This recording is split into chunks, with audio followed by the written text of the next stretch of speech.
వరంగల్ జిల్లా నర్సంపేటలో ఆత్మహత్యాయత్నం చేసుకున్న RTC driver Shankar Goud Hyderabad DRDO Apollo ఆసుపత్రిలో అత్యవసర చికిత్స పొందుతూ మృతి చెందారు. అంతకుముందు వరంగల్ MGMలో ICUలో చికిత్స అందించిన వైద్య బృందం ప్రత్యేక పర్యవేక్షణలో హైదరాబాద్కు తరలించారు. CPR చేసి బాధితుడికి వెంటిలేటర్పై డాక్టర్లు వైద్యం అందించినా లాభం లేకుండా పోయింది. శంకర్ గౌడ్కు చికిత్స అందుతున్న సమయంలో మంత్రి పొన్నం ప్రభాకర్ పరామర్శించి బాధిత కుటుంబానికి ధైర్యం చెప్పారు.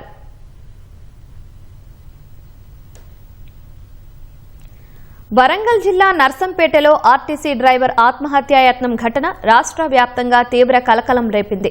పట్టణానికి చెందిన నర్సంపేట డిపో డ్రైవర్ శంకర్ గౌడ్ అందరూ చూస్తుండగానే పెట్రోల్ పోసుకుని నిప్పంటించుకున్నారు.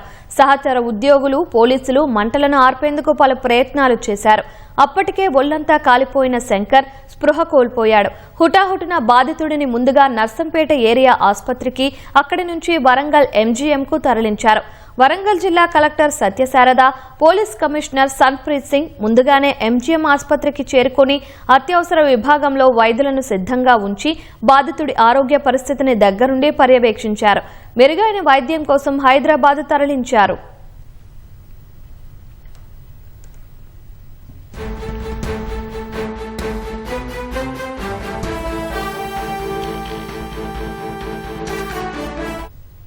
శంకర్ గౌడ్ ను హుటాహుటిన DRDO అపోలో ఆసుపత్రికి తీసుకొచ్చిన వెంటనే వైద్యులు అతనికి అత్యవసర చికిత్స అందించారు.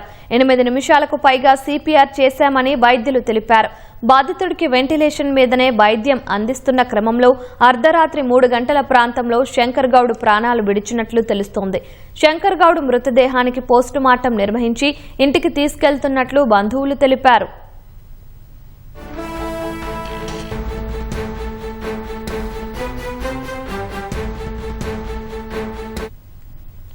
శంకర్ గౌడ్ కు DRDO అపోలో ఆసుపత్రిలో చికిత్స అందుతున్న వేళ మంత్రి పొన్నం ప్రభాకర్ పరామర్శించారు. శంకర్ గౌడ్ కుటుంబ సభ్యులు ధైర్యంగా ఉండాలని ప్రభుత్వం అండగా ఉంటుందన్నారు. సమ్మె చేస్తున్న ఆర్టీసీ కార్మికులు తీవ్రమైన ఆందోళనతో ఉద్వేగానికి గురై ఆత్మహత్య ప్రయత్నాలకు వెళ్లడం అత్యంత బాధాకరమని సినీ నటి MLC విజయశాంతి అన్నారు. తెలంగాణ అమరులు తమ పోరాటాలతో తెలంగాణ సాధించుకున్నది తిరిగి సమస్యలతో ఆత్మ బలిదానాల కోసం కాదని గుర్తు చేశారు.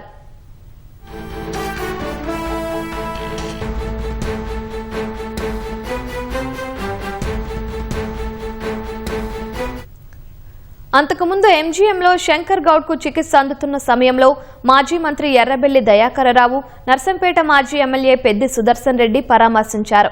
కార్మికుడి ఆత్మహత్యాయత్నం ఘటన బాధాకరమన్నారు. ప్రభుత్వం వెంటనే సానుకూల ప్రకటన చేయాలని, లేదంటే పార్టీ తరపున ఉద్యమిస్తామని హెచ్చరించారు.